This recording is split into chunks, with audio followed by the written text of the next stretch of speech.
budući da je kandidat SDP-a prvi predstavljao sebe i svoj program, ima pravo i na pitanje ili repliku eventualno na program i samo predstavljanje gospodina. Program SDP-a i program HNS-a kostur je vrlo sličan.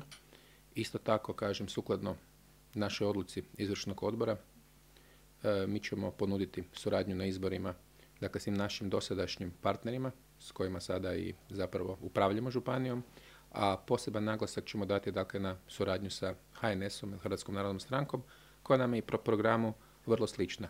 Znači, kao što smo zajedno naši ekspertni timovi već, da tako kažemo, na jednom sastanku malo krenuli o kosturu našeg programa, mi smo se svi složili da je zapravo županijski, da tako kažemo, razvojni program, kako ga mi zovemo ROP, gdje je naša destinacija je zapravo Krapinsko-zagorska županija kao ugodno područje za život, rad i odmor. Dakle, mi ćemo samo taj život, rad i odmor konkretno definirati kroz konkretne programe i kroz konkretne projekte. Dakle, da ljudima pokažemo kako treba u Zagorju živjeti i da mi možemo također biti, da tako kažemo, županija koja će odskakati u Hrvatskoj i po veličini plaća i po veličini prihoda. Dakle, jednostavno da budemo županija gdje je lepo živjeti.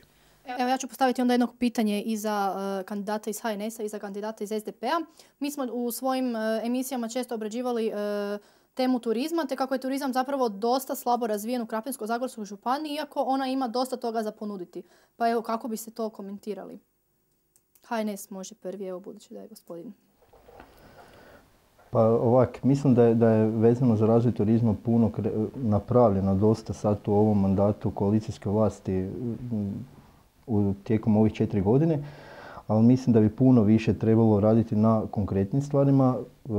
Uspostavom Zagorske razvojne agencije dobili smo puno kvalitetnih projekata i vidi se da je taj razvoj turizma u nas krenuo. Ono koje mene veseli bilo je i zadnja promocija naših turističkih vodiča, mislim da nam je to falilo. Definitivno da nam fali još za ozbiljno razvoj turizma, to su smješteni kapaciteti i tu bi definitivno trebalo puno ulagati putem subvencija i raznih drugih pomoći ljudima koji su spremni ulagati i živjeti od turizma.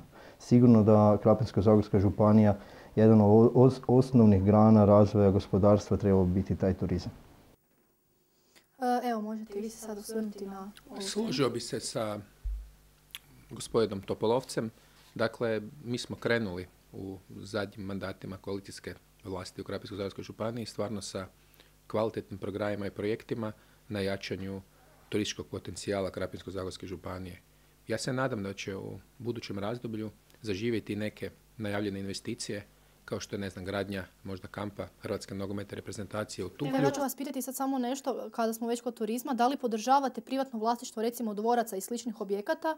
Recimo, spomenut ćemo primjer Svetog križa Začretja, gdje je obitelj Flegel-Mršić, recimo, kupila dvorac i sada se bavi njegovim restauriranjem i očuvanjem. Da li to podržavate? Naravno da podržavamo svakog privatnog vlasnika, jer svaki vlasnik je u principu dobar koji želi obnoviti zagorske dvorce i kurije, jer svjedoci smo da, nažalost, ako oni nisu u privatnom vlasništvu, čast izuzecima, dakle onim dvorcima kojima upravljaju muzeji Hrvatskog Zagorja, da nam, nažalost, te dvorci i kurije nam propadaju.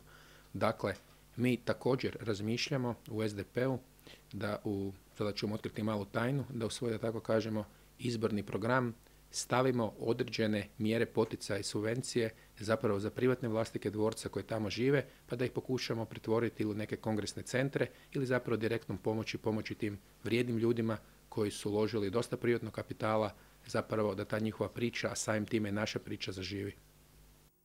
Evo, sada ćemo lijepo krenuti na završnu riječ. Znači, predstavnik HNS-a, možete reći svoju završnu riječ, obratiti se građanima, zamoliti ih za glasove i slično. Pa evo ovak, na početku je bilo pitanje zbog čega bi ljudi trebali glasati za nas. Mislim da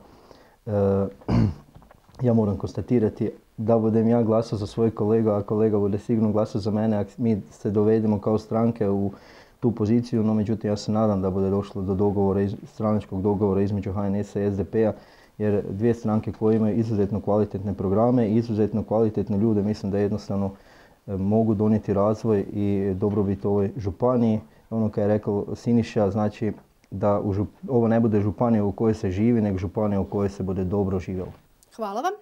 I izvolite SDP, vaša završna riječ. Ja također pridružujem se dakle, riječima gospodina Topolovca.